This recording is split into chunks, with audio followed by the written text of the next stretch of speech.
because we're on at noon. So you could, on your lunch break, grab your Join little us. snack, go in your car at work or whatever, and join us, and we'll be here together. So Tuesdays at noon. So mark your calendars. On the show, we are about encouraging you on your financial journey. We're about educating you, teaching you what they didn't teach you in school about money, and hopefully entertaining you a little bit along the way and making some friends. That's right. Making some new friends. So I'm Tim. This is my co-host and my aunt. I think the past couple of shows I've not mentioned that you're my aunt. That makes me sound really old. I'm only 8 years. It's Let all me just- let me subjective. It's all subjective. So to some only- people, you may be really I may old. be old. This is Yes. true. But But I'm only 8 years older than you. which I'm 40, so that makes you almost 50, which How is dare you, sir? Oh, It makes me. I forgot I'm that. 47. Does that Let's bother clear you? it. Does that really bother you? I don't want to be old. Yeah. Okay, I'm sorry. Oh, I mean, so I go to counseling. I'm a big proponent of counseling Yeah, and you mental are. health, and my counselor looks roughly I thought he was my age. Which Is he? and I found out he's I think 49, so he's almost 50. Okay, that's good that it didn't go the other he's way. Not, Yeah. he's not. Yeah. So we joked about it one time, and then the next time, I don't know, I came in and I made some joke about it again, and he didn't seem as thrilled didn't. about it, and I was like, dang it, I forget. I'm not sensitive about my age at all. I don't like the effects of getting older. I don't like the signs of getting older, but my actual age doesn't bother me at all. And I forget, and so I was like, oh, dang it, you're. The power imbalance is balanced in his direction, but I'm like yeah. coming in and paying But him to you're just large like and charged verbally personality. abuse him. Like He's like, oh no, here comes Tim. I'm gonna get dropped from my counselor. I felt terrible. So has anybody else ever done? Make Tim feel better. All right. So today's topic is 3 money moves people are making because they're nervous about the economy. This is an article I found on money.com by Peter Grieve, I believe. Okay. And so we're going to talk about that article. We're just going to go over the article a little bit, talk about the moves that people are making based on some sort of data, and then whether or not I agree with those or would recommend the moves that people are making. So that's what we're going to be doing. But first, let's visit a little. Let's visit a little. So that saying comes from Bobby likes to watch those game warden shows. I don't know what that is. It's like cops, but with game wardens. Okay. And there's this one game warden who says, "Come over here and visit with me a little. Let's visit a little." And he'll like call him into his car. Or whatever. They're really in trouble. They're really getting in trouble. But he tries to make it sound friendly. But you guys are in trouble. We're literally. I just like the saying. Okay, so let's visit a little. So I showed Melissa when she came in. My office is It looks fantastic. nice and tidy, which I love. I love a clean space. And some of the barriers to me getting a clean space were one, like buying that big shelf that I have. Yeah. And getting all like a place for everything that's like not out. Right. Right. So that's great. And then I was having a friend over to the office, so I tidied up, which I love having people. I don't love having people over all the time, but when I do, the side effect that I like is that you clean up and then your office or your home is clean. So I told Sarah, I was like, we need to have people over like every other week just to give us that extra added boost of motivation to get the house cleaned up. Well, can I ask you something? Yeah. I know you have probably ADHD or ADD. Do you have the kinds that where you have to leave piles to remember? I do like having them out, but I too. also don't like having them out. I know. It's exactly. like, it is both. It is both and. So I'm trying to work on a balance. interesting. A balance, yeah. So then what happens is I have it out on a to-do list, but then that to-do list gets too cluttered. So now I'm on like my 3rd or 4th level of to-do list, and the other ones just die slowly. yeah. Yeah. So it's like I just abandon them. So offices are organized. I got some new plants, which I love. And they're very pretty. And here's what I was going to talk. Here's how this connects with money is I am sometimes hesitant to spend the money to buy the shelf or to buy the plants. Yeah. You know what I mean? And then when I do, I feel great. Yeah. And it's not, I was reflecting on it. I'm like, is this just like a shopper's high? Like I like buying things. I don't think it's that. I think it's that there are certain things that I really enjoy. And when I spend the money on them, they add joy. They add fulfillment to my life. They add just a quality of life boost. My bag, I don't have my bag in here. I want to lift up my bag and show. I love my backpack. I've had it for years. And I just, there was a whole year where every time I'd pick up my bag, I'd be like, I love this bag. I literally would say it out loud. So, and clothes, like I do not like buying clothes, but I get them. Like I got this jacket, you know, And you're feeling yourself? It's new to me, Yeah. which means it's like a year old. Yeah. At least. And when I got it, I'm like, oh, this is really nice. Like, Yeah. it's not just an old t-shirt that I'm wearing. And so my point is, if you're on the saver side of the spectrum, which I haven't gotten a lot of confirmation, but I have always thought that viewers to my channel and to my show are going to tend to be on the saver side. We do want to push ourselves and balance on the other side. Now, there are spenders, and maybe you're a spender and you struggle with that. So I'm not trying to push you and encourage you to unhealthy behaviors of spending too much. But for those of us that are stingy, that can be difficult to spend, like, what's all this work for if we're not going to enjoy it and enjoy life and improve our quality of life, improve the quality of life of our family and the people around us? So I mean, even your plants, you told me you got them 50% off. I did. $7. My gosh. The $7 made you happy. What I love is when you go to buy something and the thing that you are already going to buy is on sale. Yeah. Because I was like, I was looking at, and I started filling up my cart. I had like 3 plants. I'm like, these are $15 a piece. So we're at like $45, $50 with tax. I'm like, you're not feeling it. But then I went around the corner at Lowe's and they had a whole cart of clearance stuff. But nothing was wrong with them. They were run. Some of them were dying, but a large portion of them, and the exact ones that I were looking at, were perfectly fine. And I'm guessing they just had too many and they needed to get rid of them. So I brought them over to the cashier to scan them and they were 50% off. So then I'm like, well, I can get more than 3 now because they're so I ended up getting like 5 and I absolutely love it. It's great. And then I started researching the next thing, which is there's these little shrimp. I know this feels like a leap. I know it feels like a leap. Wait, we went from plants to shrimp? Went from plants to shrimp because it goes plants, terrariums with like moss and then little bugs in them, like self-contained terrariums. And then from there, it's self-contained ecosystems, which then went to shrimp. Wait. So you went from plants to now we have our own ecosystem in your office? Yes. And what's great about them is you don't have to have a filter for them. They're good at room temperature. You don't have to, like, they're very, very low maintenance. Self-sustained. And there's these cute little shrimp. Now, some people keep them in these little balls. Let me pull it up on my phone. I'll pull it up on my phone so you can see it. You mean and like then I'll pull it up shrimp on the like screen. we eat? Yes, but they're very small. They're very. I can't even say the name. I'm gonna pull it up. Let's see. I would like to welcome one viewer. Oh yes, please. Hello, one viewer, because we don't Hello, know who friends. you are. Thank you for watching Thank as you we for pull this up. watching. All right, here it is for Melissa to see, and then I will pull it up on here for you guys to see. I wasn't planning on talking about this. This is the bonus shrimp? material right here. They're in the jar. They're very click on the picture. Okay, I'm gonna have to like zoom in. Oh, I see them. Yeah. They're Oh, like wow. Opa Ula or Wow, something wow, like wow. that. I used to Shrimp. love sea monkeys, and this is akin to Yes, shrimp. But they're even less maintenance than a sea monkey. yeah. All right. Here we go. Wow. So is this going to be the next addition to your I don't know. office? I'm really thinking about it very strongly. But I'll walk. I mean, it is $90. Now that we're on it, I'm gonna do a deep dive. So here it is on the screen for everyone. They're little tiny red shrimp. Now there's algae, so that's where the plant comes in. Okay. So that little stringy stuff in there is the algae. You can see here. I'm trying to see what kind of shrimp they are. Here we go. It is the Opa Ula. They're found in Hawaii Okay. in brackish environments. So there's like freshwater springs that come down the mountains and then they merge with the water, and that's where they're found. And so this they can live in, but they're not going to thrive. So I want to get something a little bit larger for them, keep a few more of them. But they're really, really, so you can buy them, but yeah, it's going to be like $100 investment. But then as any good hobby, as I like to do, I like to turn it into a business. Of course. And then I can breed them and I can make more little bottles, and then I could sell them for $100 locally without. So I was telling someone, like, any good hobby for me has to have like a possibility business component that I can make money. Yes. So, which, speaking of that, I was going to bring us to our 3D printing. So I'm ADD. I'm an entrepreneur. I'm cheap. What are the other things about me? Let me get my camera switched.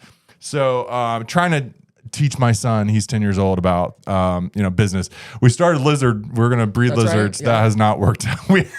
We have 4 lizards, a couple $1,000 investment in equipment, and they have not gotten pregnant yet. So, oh man, when I say pregnant, yeah, they have one of them ovulated, and then we got them to mate, and then there were no eggs that were produced, and the other ones we haven't found any eggs in, so they haven't ovulated. Yeah. So I'm sure we're doing something wrong. I'm sure the lizards aren't messing this up. I'm sure it's us. So we're messing it up.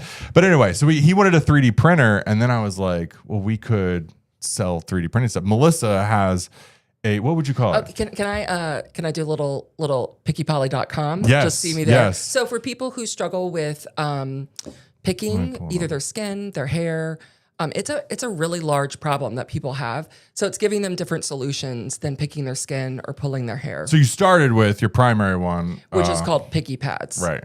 So it's a silicone that you crack open and you pull and pick the beads out of the silicone. It keeps your hands busy to keep you from picking other parts of your All body. right, I have it on the screen. So pickiepoly.com now goes to this product, which is what That's we're right, because I'm printing. trying to. I'm trying to so you can see it. It's this little what I call it a spiky roll, which it is not going into focus, but it's the little plastic tube with spikes on it that we 3D print, and then, Squeeze it and then show your hand. That's how it works. Well, it's and then I don't know if they can see it. I'm gonna squeeze it. So it's called a pain stem toy. It's for those who need tactile reinforcement to not do self-injury. It helps. It helps that. So we started 3D printing those and then last night at 2 a.m. I got up to use the restroom and I check on the 3D printer as one does. And this is a 24-hour print. We are 12 hours into over 24 hours of printing, and it is just what they call a spaghetti mess. Just it failed. It's very disheartening when you sent that to me. Oh my gosh, it's very upsetting. We've lost 12 hours, and you've been selling these 50 in 1 week. spiky rolls. What do you 1 week. call them? I call them spiky rolls. What do you They're call pain them? stem toys, fidget toys. Pain-seeking stem, spiky handheld fidget. Yeah, so 12 hours down the road. So we got that. So I found that anyway. Bobby and I have been working on that. And again, it's been fun. It's been a learning experience. There is a real business opportunity here, both for her and for Bobby. And so we've been doing that. But I was a little disappointed to find that it was all messed up. I was too. I'm waiting to get those black ones. And again, how all this connects to personal finance is like, when we have our finances in order, we have flexibility with our time and our money to work on stuff like this, to waste the money and the time that I have wasted on this. And it doesn't like crush us, you know, and it gives us time to play around. And in that playing around, you can discover a side hustle that you really love that's profitable. You could discover a full-time business that's really profitable, or you could just discover a hobby that you enjoy and want to invest some time in. So anyway, moving on. We have some comments to respond to. Oh, yes, we do. So I'll have you read those. We'll move on to comment number 1. All right, so this is from the video, the Ally Bank review video. I just applied for a savings account, and just like Discover, it's taking forever because they claim they have to verify my identity. I have finally decided to make positive changes with my finances and hit every roadblock along the way. I'm pissed that it's taking so long. I get this. Yeah. I'm sorry, Miss White Chocolate. Miss White Chocolate. Did you say that? Miss White Chocolate. I'm sorry. One, I don't remember it taking that long to get approved, but she has said that she has had some she wants to make positive changes, which make me think there may be some negative changes, which makes me wonder about her credit score. And so I wonder if you have any sort of financial issues or history that could negatively affect things, it may slow things down. Discover makes more sense. Assuming she's talking about a Discover card, I could see that taking longer because there's credit.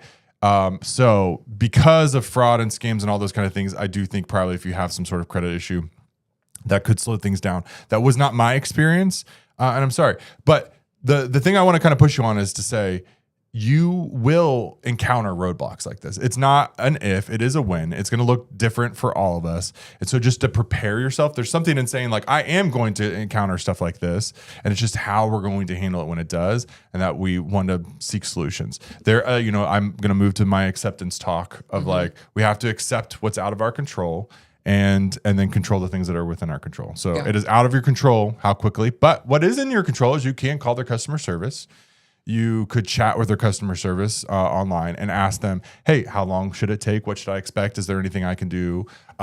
You could look for other bank alternatives because maybe they will reject you. I don't know. I haven't heard that, but there's a chance. And then you can have a backup and you could already be started in the process for that one. So there are things that are within your control. So focus on those things, accept the things that aren't. It's okay to be upset. It's okay to be angry. It's okay to be pissed off. do that and then accept it and move on. Right. And I'll say, Miss White Chocolate, way to go. Like you're Good doing job. the work. Yeah, You're doing the good work. job. So hang out with us. I invited her in my response to her comments to hang Okay. out with us here Yeah. because if you're the type of person that is struggling with being discouraged, we want to walk through this Yeah. together. That's my whole hope in this. You know, one of my heroes, is Bob Ross. Yes. Like my content, I have a handful of content heroes and he's one of them.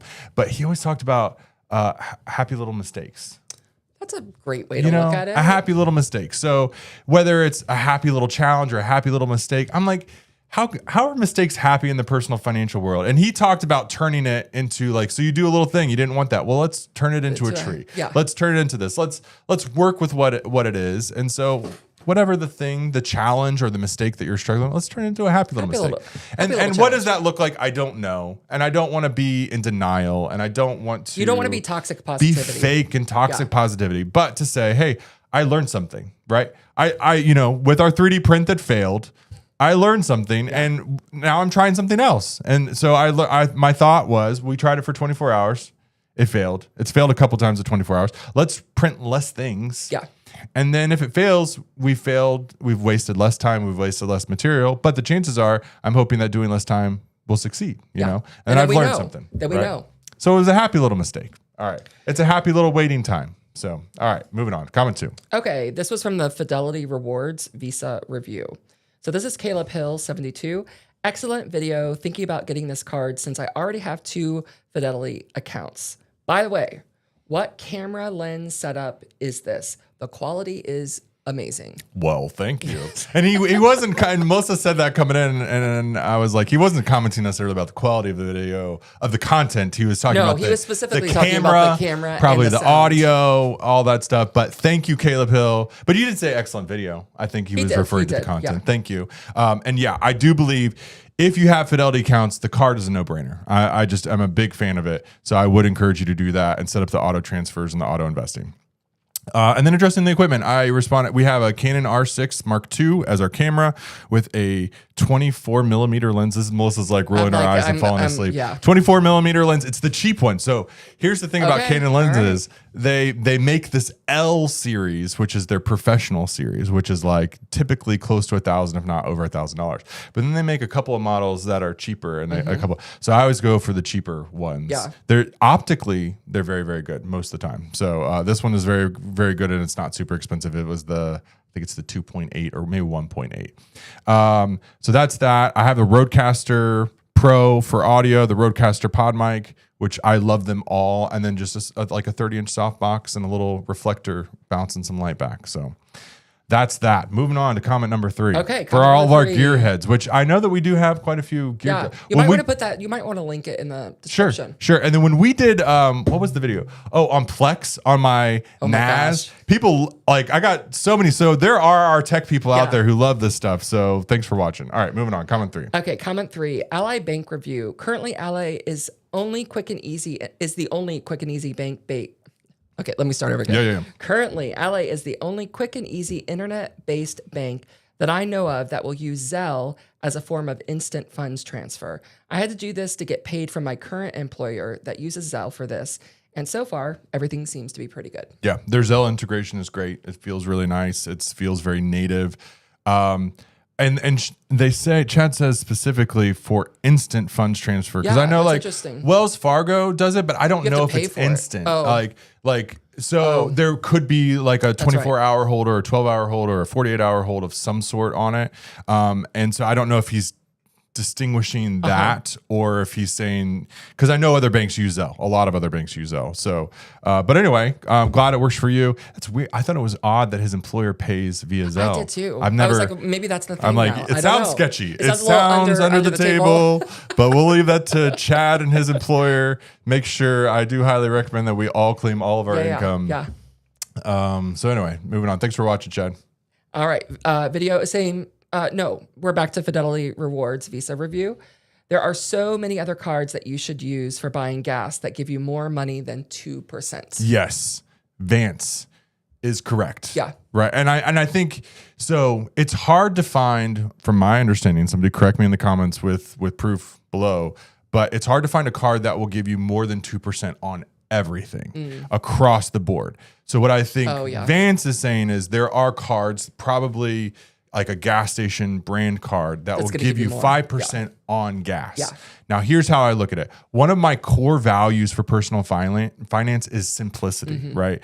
And so I'm really hesitant to add cards because it just adds more complexity. So let's run the numbers on this. Let's say that you spend $50 a week on gas. How much money do you spend a week on gas? About $75 a week.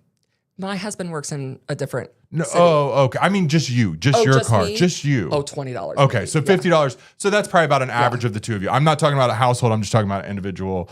So $50 a week times 52.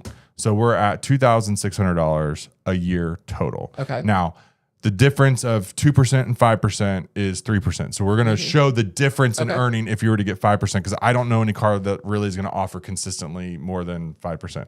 So let's say times 0.03, and that gives us $78. So we're talking about $78 as the managing another card. That's best case scenario, because like Melissa, that number becomes half of that. Yeah. You know, you're talking about $30 to manage another card, to have another card to keep up with, to have another card that could have fraud on it, to have another card that you could miss a payment on that could ding your credit. So if you drive a lot, or if that's your value, sure. For me, it doesn't make sense. So, and that's, again, we're going to say it's personal finance. What no works right for or you? wrong. I'm glad, Vance, that works for you. For me, it doesn't work, and that is why. It's personal finance. Personal. Anyway, thanks for watching, Vance. All right, we're going to go on to our, if you don't know, we are on a mission to overthrow the Ramsey Show on YouTube in subscribers. So, how far have we gotten this week? We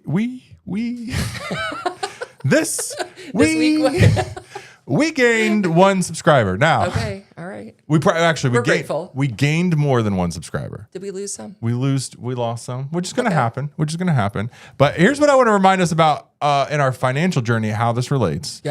Is what are we tracking? Right. On the show, we're talking about the numbers of subscriber growth. That number is a little out of our control, but what is in my control is showing up every week, which we have posted every week since we've started, and now we're recording lives every week. And we've done that. That's what's in my control.